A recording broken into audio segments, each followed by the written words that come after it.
10 seconds.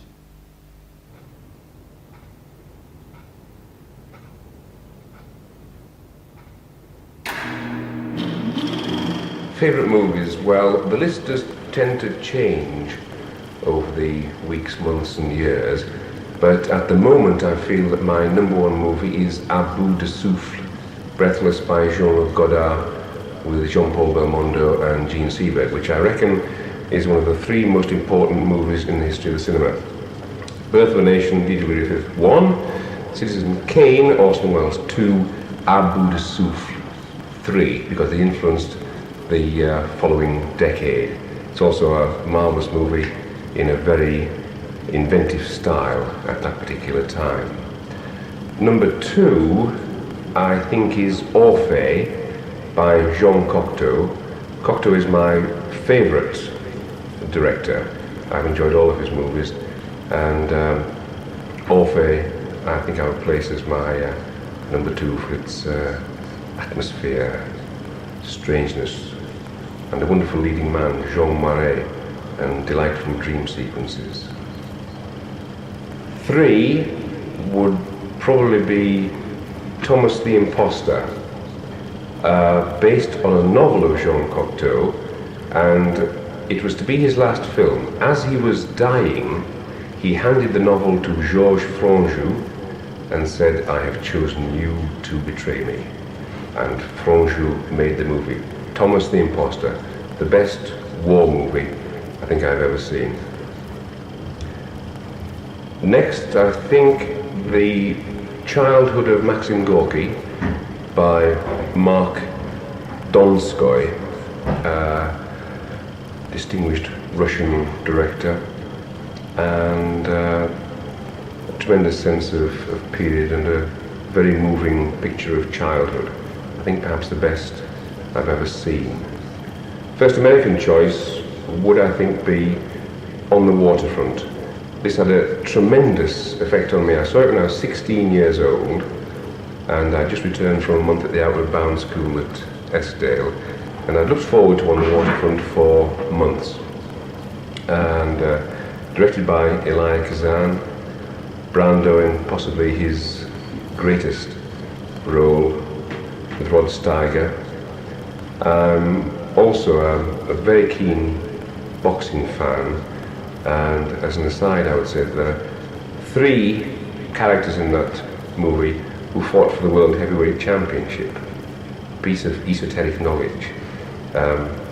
Abe Simon, Tony Galento and Tammy Moriello all fought Joe Louis for the world title, and all 3 are heavies in the movie. And Carl Malden, of course, the priest, and Eva Marie Saint, very beautiful as Marlon's girlfriend.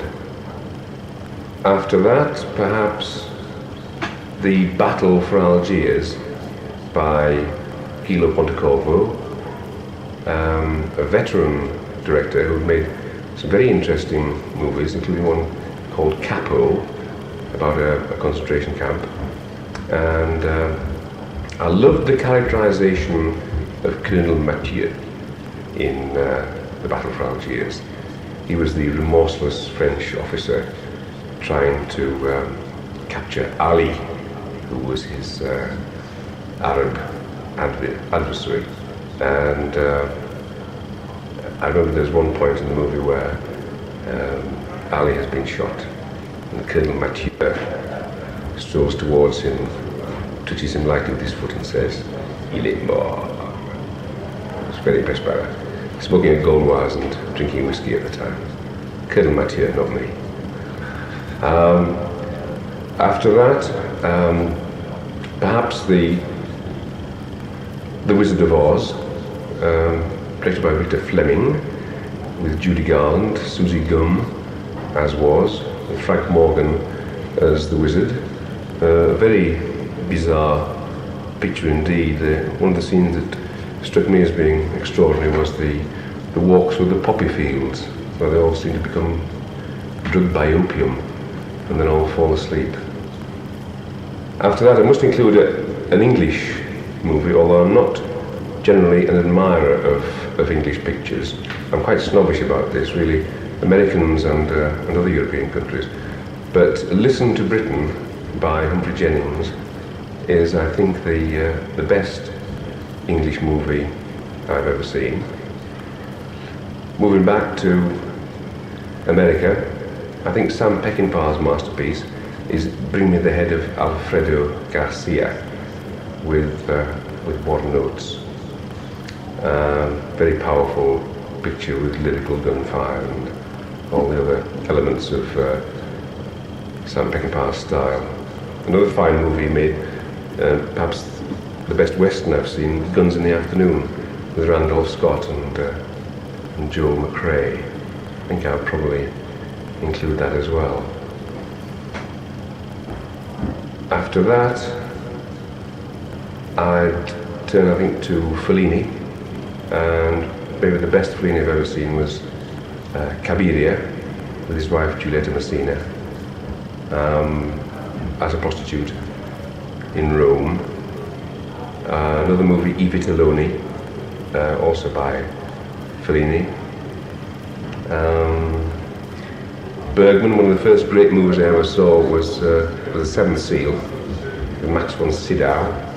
Again, a very powerful movie about the plague in the Middle Ages. But a particular fascination for the German silent cinema. And I loved the way they worked.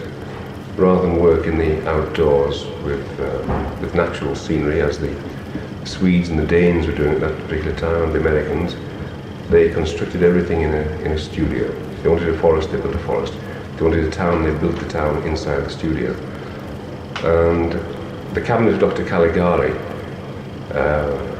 always I would include that in my favourite films. Not just the strange way it was made and the inspiration for the story, which was an actual murder, but the unique quality that it has. And of course I've tried to recreate something of that in my own film, Stimmung. Another film from the silent days, 1920, this I think, was The Golem, made by Max Wegener,